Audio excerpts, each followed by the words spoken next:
paresse est un amplificateur du travail de l'esprit de la pauvreté.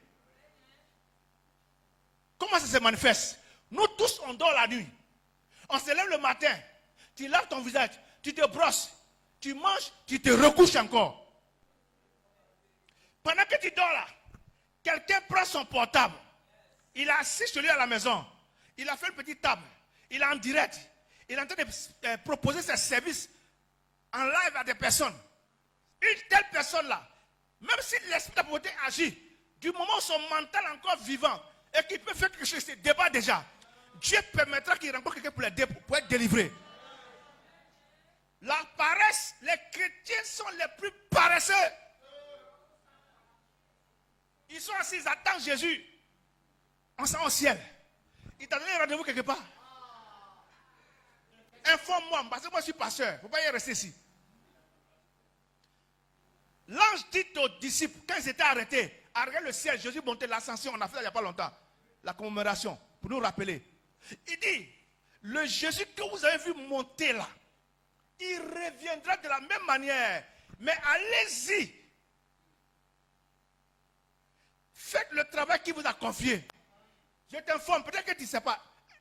Un paresseux ne peut pas être pasteur. Un paresseux. Tu ne peux pas être pasteur. Tu ne peux même pas être maman pasteur. Tu ne peux pas. Tu ne peux pas. Ce n'est pas une affaire d'attraper la Bible et de marcher.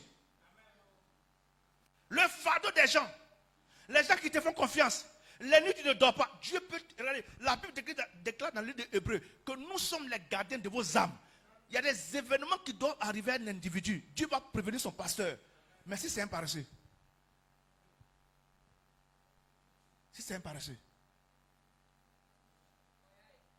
Tu vas étudier. Ce n'est pas comme pasteur d'avant. Maintenant, on étudie.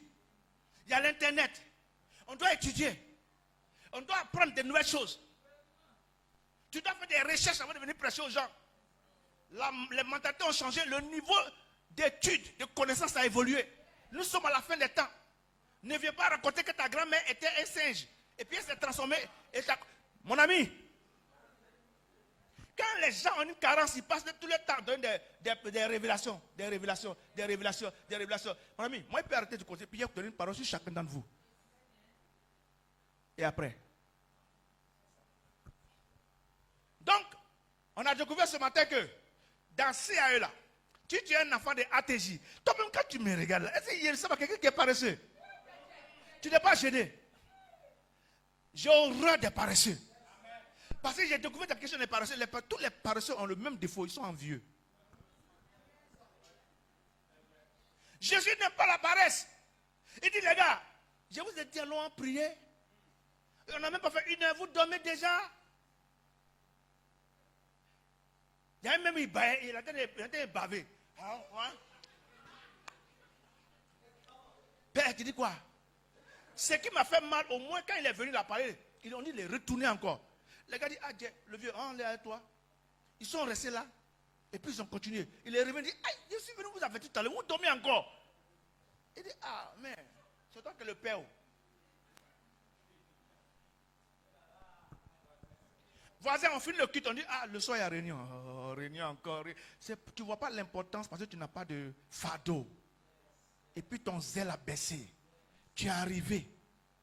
Quand les gens commencent à travailler un peu, ils sont arrivés. Même passer 2 heures dans la présence de Dieu, c'est difficile pour eux.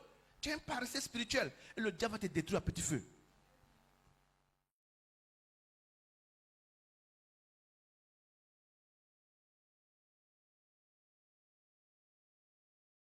Deuxièmement, l'alcool et la gloutonnerie. C'est un amplificateur de la pauvreté. Je vous ai dit ici, regardez, les riches ne mangent pas beaucoup. Ils sont déjà rassasiés. La gloutonnerie est un péché d'abord dans la Bible, c'est écrit. Mais tout pauvre est un grand glouton. Il mange jusqu'à... Et puis il se lève, ça reste comme ça. On a mangé. Quand on mange trop, la réflexion disparaît. Et je te donne des choses simples que tu comprennes. Regardez, quand vous sortez un peu là, regardez, observez. Quand vous avez l'art d'observer, vous êtes déjà un sage. J'ai eu l'occasion d'être dans plusieurs endroits. Même quand le riche veut manger beaucoup là, il y a la manière de manger. Les choses sont découpées. Même s'il veut manger ses doigts là, tu es content, il entend manger ses doigts. Il le fait à style. Hein? Mais quand toi tu veux manger, là, il faut voir comment il mélange le riz à la sauce dans l'assiette. Ce matin là, en tout cas, on va s'envoyer. Et puis si c'est désert, c'est pour nous qu'elle est là-haut.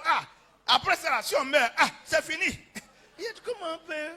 Ouais, la pauvreté a touché son mental. On n'a pas l'argent pour construire. On en a pour manger. Deuxième chose, l'alcoolisme. Ils sont collés ensemble. Ils vont tuer ensemble. Hein. Plusieurs sont ici. Regardez, je vous ai dit dimanche que les riches ne boivent pas koutoukou. Il n'y a pas un hôtel luxueux où il y a du koutoukou. Ça n'a pas. Ils savent ce que ça fait à l'être humain. C'est pour que tu puisses être encore. J'ai cherché un mot, je n'ai pas trouvé. C'est pour t'abrutir. Et puis quand tu es saoulé là, tu ne penses plus à demain. J'étais en voiture à un moment, il n'y a pas longtemps, dans sa voiture, on partait. Et puis elle dit, oui, il y a un jeune, je te parlais chérie, là, il a pu faire son mariage. Il dit, que le voici qui a arrêté là-bas. Il a arrêté lui-même, les traités sont là. Ça y est, il est comme ça. Il s'est marié hier, mais le mari, il est comme ça, il est saoulé. Tu sens encore de l'alcool dans son sang, ça ne c'est pas encore fini. Ils sont plusieurs ici qui vont encore dans les koutoukou de Rome. Tellement que les gens ont pitié de vous, on vous donne des petites tasses comme ça. Des petits verres pour ne pas que vous puissiez mourir en même temps. Ça y est que petite un peu. Et tu soulèves le bras. Non, c'est un esprit. Quand tu prends ça, tu ne penses pas à demain. Tu ne penses pas à épargne. Tu ne penses pas à investissement. Tu ne penses pas à une postérité. Tout à l'heure, j'ai dit quoi? 1, 2, 3. Après, il y a eu cela. Après, c'est le roi cela. Dans chaque génération, c'est comme ça. Ça va de génération jusqu'à ce que le monde finisse. Qu'est-ce que tu laisses à ta génération? Et la Bible déclare que le juste, il laisse un héritage aux enfants de ses enfants. Ça veut dire que ceux-là, il laisse un héritage pas à vous seulement, mais à ceux-là. Donc, deux choses qui viennent s'ajouter. Après la paresse, l'alcoolisme, gloutonnerie.